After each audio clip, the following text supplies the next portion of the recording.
So hey guys, welcome back to my channels. तो ये blog बहुत दिन के बाद आ रहा है और इस ब्लॉग में हम आपको बहुत कुछ दिखाने की कोशिश करेंगे। तो आपको ब्लॉग में जुड़े रहना है और welcome back to my channels. आज का सुबह सुबह टाइम है और सवेरे में ही हम अपना ब्लॉग शूट कर रहे हैं और हम अपना घर में ही शूट कर रहे हैं। और फिलहाल मेरा एक घर का नज़ारा है। अभी मेरे कुटुंब जी है, इनको पहचान लीजिए कहीं पे मिले तो इस ब्लॉग में बने रहना है, सब कुछ दिखाएंगे। बड़ा मज़ेदार ब्लॉग होगा और बहुत दिनों के बाद ब्लॉग आया है। और इसके पहले हम ब्लॉग शूट करना छोड़ दिए थे, जब हम गए थे बाबा धाम तो वहाँ ब्लॉग बना रहे थे और फिर घर में फ़िलहाल ब्लॉग छोड़ दिए थे। आज के बाद हम आपको रेगुलर ब्लॉग देंगे और ब्लॉग में सारा कुछ हम आपको दिखाने की कोशिश करेंगे और जो भी मेरा है सब दिखाएंगे। तो इस ब्लॉग में आपको जुड़े रहना है और आपका स्वागत है इस ब्लॉग में मेरे चैनल पर। और चलिए इस ब्लॉग को देखते रहिए। तो भाई ये रहा मेरा घर। फिलहाल मेरे घर की स्थिति वही है और हम सब किसान हैं तो आलू बोते हैं, ठीक है ना। और आलू बोते हैं और घर में कुछ इसी तरह से हमको सबका बेड है, यहाँ पे गेट है, लाइट है, बॉल है, बत्ती है। हम लोग जो भी है अपना सब कुछ आपको दिखा देते हैं जो परफेक्ट है। और इस तरह से हम यही रूम में रहते भी हैं। इसी रूम में हम सब अपना जीवन यापन करते हैं, जैसे भी गुजरता है हम और मेरा बीवी और माँ बाप और जो भी रिश्तेदार रहते हैं। इसी घर में हम लोग सब अच्छी तरह से सेटल से रहते हैं। ऐसा मायने नहीं होता है कि जो अच्छा घर होता है उसमें ही आदमी रहता है। हम सब का जो है उसी में हम सब खुशी हैं और उसी में हम सब अच्छा से व्यतीत करते हैं अपना जीवन। और जिन भी परिवार आते हैं या आप आए या आपको भी रिश्तेदार आते हैं, यही में रहता है और अच्छे से रहते हैं। हम सब खुश हैं यही घर को देख करके। तो चलिए आगे हम आपको और कुछ दिखाने की कोशिश करते हैं।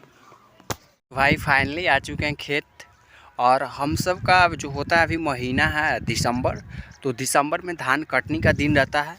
तो फिलहाल हम सब का एरिया में पूरा धान कटनी का ही सीज़न चला हुआ है, ठीक है ना। यहाँ हम लोग किसान को है तो यहाँ पूरा धान है सो कटाई होता है। और फाइनली हम अपना खेत में ही आ चुके हैं जहाँ धान काटने वाले हैं।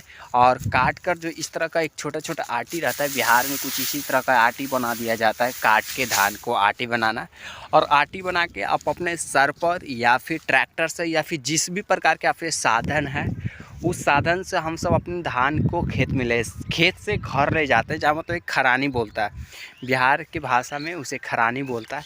और खरानी में हम उस धान की इकट्ठा करते हैं और इकट्ठा करके हम सब पूंज बनाते हैं और पूंज से फिर उसे पिटाई करते हैं। जहाँ जैसा कि धान है, हम आपको एक थोड़ा सा दिखा दें, मज़ा है यार ब्लॉग में तो यही सब आपको देखना। जैसे ये धान है तो धान को हम सब पीटते हैं और पीटने के बाद बहुत सारा प्रोसेस करने के बाद चावल निकलता है। यार इतना हम सबको कष्ट करना पड़ता है। तो इसके लिए तो आपको एक लाइक बनता है किसान के लिए। यदि आप एक भारतीय हैं और देश से प्यार करते हैं, सच्चे प्यार करते हैं, तो एक लाइक्स तो बनता है इसके लिए।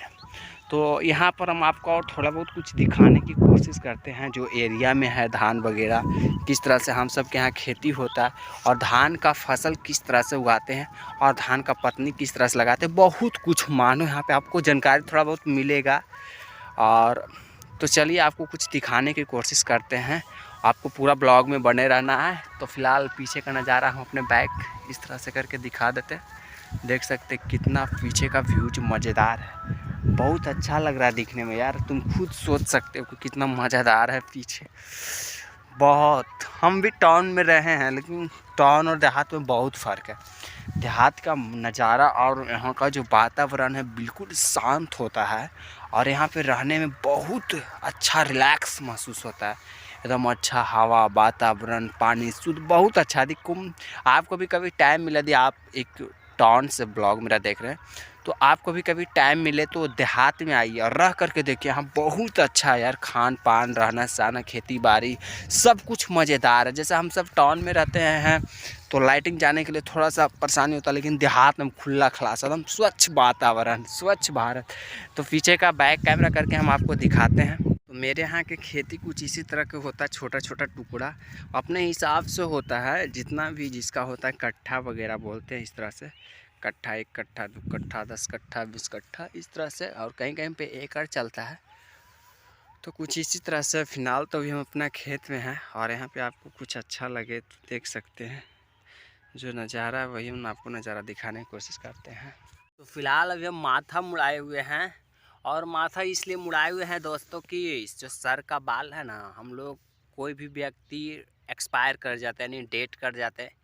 तो मरने के 10 दिन बाद, मतलब 5 और 5 10 होता है, तो 10 दिन के बाद हम सब, ये तो ऑल ओवर इंडिया में जानता है, ऐसे बिहार में तो एकदम परंपरा है।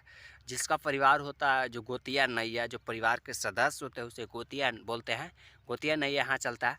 तो वो 10 दिन डेट करने के 10 दिन बाद हम सब यहाँ सर को मुंडन करवा लेते हैं और उनके नाम पर मतलब एक तरह से योगदान कर देते हैं।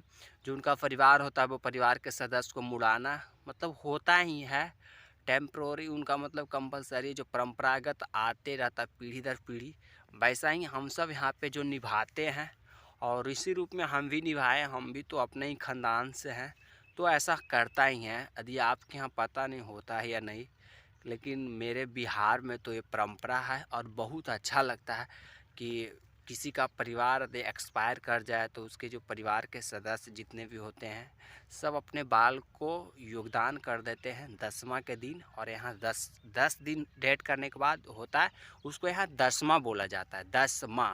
और उस दिन बगल वाले पड़ोसी को या गांव गिराम जितने भी विलेज में होते हैं लोग, उनको खाना भी खिलाया जाता है। और ऐसा नहीं कि जो परिवार के सदस्य हैं उन्हीं को खाना खिलाया जाता है, ऐसा नहीं है। जो परिवार के सदस्य हैं उनको भी खाना खिलाया जाता है और जो परिवार के सदस्य नहीं हैं उनको भी खाना खिलाया जाता है, मतलब दोनों से खाना। लेकिन बाल का जो होता है योगदान, वो जो परिवार का सदस्य हैं और उनके परिवार रिलेशन जितने भी गांव के गोतिया बोलते, जो गोतिया है वही है सो अपने सर की बाल को देता है। तो आई होप हम अपने सर की बाल के बारे में भी थोड़ा सा आपको व्याख्या कर दिए कि इसमें थोड़ा सा जानकारी होता है। जैसे कल्चर होता है, हर एरिया का कल्चर अलग अलग होता है। जैसे हम सब बिहार के हैं तो बिहार का कल्चर अलग है, मुंबई का कल्चर अलग है, केरल का कल्चर अलग है। हर एरिया का अपना अपना कल्चर है।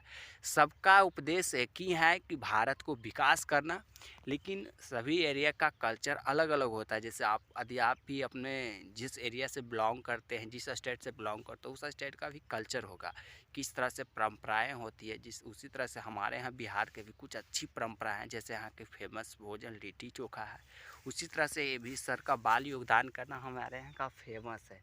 चाहे आप कितना बड़ा एक्टर हो या फिर कुछ भी हो, इसका योगदान आपको करना ही पड़ेगा, तो ही आप उस परिवार के सदस्य कहलाएंगे। या फिर जो नहीं करते वो थोड़ा बहुत बाल कटवा लेते, लेकिन कुछ ना कुछ करना पड़ता है, तो कंपलसरी है।